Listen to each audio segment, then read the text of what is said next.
No ar, o EcoCast, o seu podcast de notícias.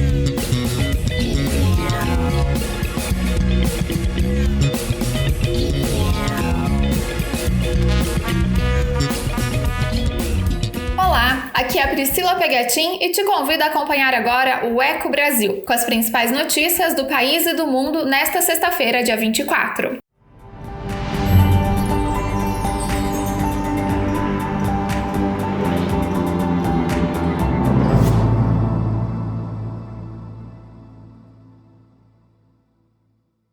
A Caixa começou hoje o desbloqueio de contas do auxílio emergencial por problemas cadastrais e suspeita de fraude. Mais de 1 milhão de contas estavam bloqueadas, sendo que em alguns casos é preciso ir até o banco para desbloquear. Jalila Árabe traz o calendário de atendimento. Os usuários do aplicativo Caixa Tem, utilizado para o recebimento do auxílio emergencial, já podem realizar o desbloqueio das contas que apresentaram inconsistência cadastral. O serviço será feito por meio de envio de documentos pelo próprio aplicativo, com prazo de até 24 horas para o desbloqueio. No caso de contas bloqueadas por suspeita de fraude, os usuários deverão se dirigir a uma agência da instituição. O cidadão será informado por meio do Caixa Tem. Para evitar aglomerações, será utilizado um calendário, levando em conta a data de aniversário do usuário. Para os nascidos em janeiro, fevereiro e março, a data para o desbloqueio finaliza nesta sexta, dia 24. Para os que fazem aniversário em abril e maio,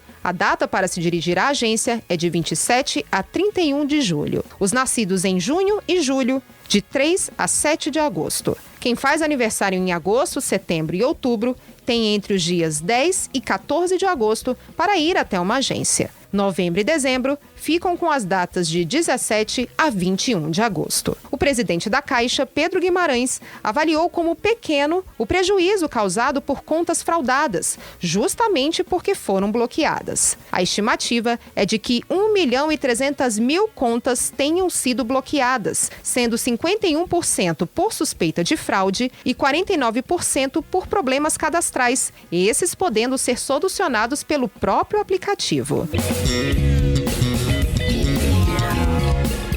Pesquisas e estudos em torno do novo coronavírus acontecem em todo o mundo. No Brasil, um aplicativo criado na USP permite diagnóstico da Covid-19 por meio de uma radiografia tradicional de pulmão. A reportagem é de Marquesan Araújo. Um aplicativo criado por pesquisadores da Faculdade de Filosofia, Ciências e Letras da USP e do Supera Parque de Inovação e Tecnologia de Ribeirão Preto é capaz de identificar se um paciente está infectado com Covid-19. O resultado é obtido a partir de uma simples radiografia de pulmão. Além disso, a ferramenta pode ser utilizada na triagem de pacientes com suspeita da doença, já que permite a análise de várias imagens ao mesmo tempo. Na primeira etapa de criação do dispositivo, os pesquisadores analisaram 3.500 imagens, sendo 2.000 de pacientes com Covid-19, 500 de pacientes com tuberculose e 1.000 de pacientes sem nenhuma doença. A pesquisadora Paula Cristina dos Santos afirma que após o agrupamento das imagens, já foi possível detectar as diferenças entre os pulmões afetados pela Covid-19 e dos afetados pela tuberculose. Segundo Paula, o projeto ainda precisa passar por ajustes, mas o aplicativo apresenta uma assertividade de 93% a 98% no diagnóstico de pacientes com a Covid-19. Os pesquisadores envolvidos na criação do dispositivo afirmam que outro fator que chamou a atenção foi a confirmação do aumento da densidade do pulmão dos pacientes com a doença causada pelo novo coronavírus, que fica com o aspecto de branco jateado, chamado na medicina de vidro fosco. Uma das vantagens do aplicativo apontada pelo grupo é o fato de um médico poder enviar pelo celular várias imagens para triagem e diagnóstico, ou somente uma imagem para diagnóstico. A professora Geraldine Bosco garante que essa possibilidade pode auxiliar o profissional onde quer que ele esteja, pois o aplicativo consegue analisar e processar várias imagens ao mesmo tempo e dar a resposta em poucos minutos. A proposta do novo Fundeb já chegou no Senado. Saiba quais são os próximos passos para a aprovação da PEC com Yuri Hudson. Já chegou ao Senado a proposta de emenda à Constituição que torna permanente o novo Fundeb, com o intuito de fomentar recursos para a educação básica. A matéria contou com o apoio de 499 deputados e chega também escrita praticamente em consenso com os senadores, tanto que o relator da proposta, o senador Flávio Arnes, da Rede, acredita que a PEC pode ser analisada ainda em agosto. Então tem que ser rápido, tem que ser urgente, tem que, o mais cedo possível, requeriria muito mais que não passasse da primeira semana de agosto e nos dedicarmos depois com mais calma, né, à regulamentação. O texto da Câmara torna o Fundeb permanente e amplia gradativamente a participação da União na manutenção do fundo, passando dos atuais 20% para 23% a partir de 2026. Já no próximo ano, o governo federal começa a participar com 12% na constituição do fundo. De acordo com Arnes, a proposta já foi bastante discutida e aprimorada na Câmara com a participação do Senado. Muito bem recebida no Senado, é fruto de um amplo debate que aconteceu. Então o texto veio redondo. E, além disso, um consenso com a sociedade. Todos estão concordando com o texto. O relator garantiu ainda que vai manter a destinação de parte do fundo, 70%, para a valorização dos profissionais da educação. O presidente do Senado, Davi Alcolumbre, ainda não oficializou a data de votação da matéria, mas o democrata já sinalizou que o tema estará na pauta na primeira quinzena de agosto. A ineficácia da hidroxicloroquina voltou a ser assunto no meio médico. Desta vez, um estudo realizado em hospitais brasileiros traz mais detalhes sobre o medicamento. Ouça com Ana Paula Costa. Um estudo feito por um grupo de hospitais e institutos de pesquisa brasileiros aponta a ineficácia da hidroxicloroquina no tratamento de casos leves ou moderados de Covid-19. Essa é a maior pesquisa já feita no país sobre o assunto e foi publicada nesta quinta-feira no New England Journal of Medicine, a maior revista científica do mundo. O estudo Coalizão 1, que foi revisado por outros cientistas, avaliou 667 pacientes internados com quadros leves e moderados de Covid-19 em 55 hospitais brasileiros. O médico Renato Lopes, um dos pesquisadores que assinam o trabalho, explica que a ideia era analisar a eficácia do tratamento com hidroxicloroquina sozinha ou associada à azitromicina. Para isso, os pacientes foram divididos em 3 grupos escolhidos de forma randomizada, ou seja, por sorteio. O estudo Coalizão 1 teve o objetivo de estudar pacientes que tinham suspeita ou Covid confirmados e que iam ao hospital, mas não estavam tão graves do ponto de vista de necessidade de oxigênio. E ele, então, estudou 3 grupos, né?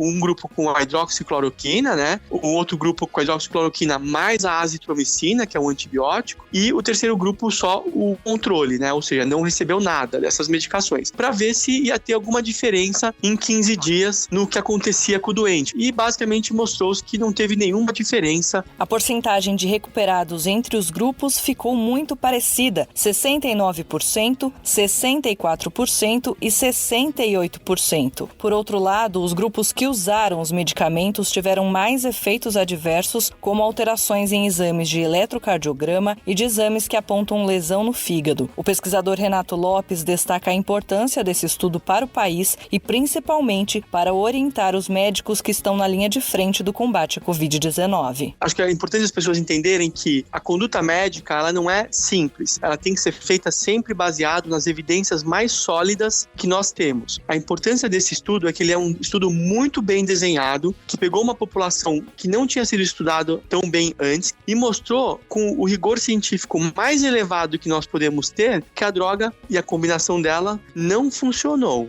Então isso gera um dado que coloca o Brasil na vitrine do mundo, porque essa informação vai ser usada por pessoas do mundo inteiro e que é baseado na ciência. O grupo responsável pela pesquisa, denominado Coalizão Covid-19 Brasil, é formado pelos hospitais Israelita Albert Einstein, HCOR, Sírio-Libanês, Moinhos de Vento, Oswaldo Cruz e Beneficência Portuguesa de São Paulo, e pelo Brazilian Clinical Research Institute e Rede Brasileira de Pesquisa em Terapia Intensiva. Organização Mundial das Nações Unidas considera que o Brasil está fora do mapa da fome no mundo, mas a insegurança alimentar aumenta devido às condições globais da crise na saúde. Quem comenta sobre o assunto é Jalila Árabe. O Brasil segue fora do mapa da fome. A conclusão é do relatório da Organização das Nações Unidas para a Alimentação e Agricultura, a FAO, publicado recentemente. Segundo os dados, menos de 2,5% da população brasileira vive em situação de subnutrição. O governo federal vem dando continuidade a ações implementadas em governos passados, combinando estratégias de programas de transferência de renda e apoio à produção, abastecimento e acesso à alimentação. Alguns dos destaques são o Programa de Aquisição de Alimentos, Programas Cisternas e o Programa de Fomento e Inclusão Produtiva Rural, que ajudam na segurança alimentar da população, especialmente da camada mais vulnerável. A preocupação agora é com as consequências da crise global na saúde, originada pelo novo coronavírus. O ministro da Cidadania, Onyx Lorenzoni, garantiu que o Executivo Federal está tomando todas as providências para mitigar os efeitos negativos da pandemia. Ele anunciou que serão executados 500 milhões de reais no PAA, que vão atender cerca de 150 mil agricultores familiares. O secretário nacional de Inclusão Social e Produtiva do Ministério da Cidadania, Enio Marques, ressaltou também que o Brasil tem um grande protagonismo na segurança alimentar e nutricional no mundo e que o país é um dos maiores fornecedores de alimentos, estando presente nas mesas das famílias de mais de 200 países.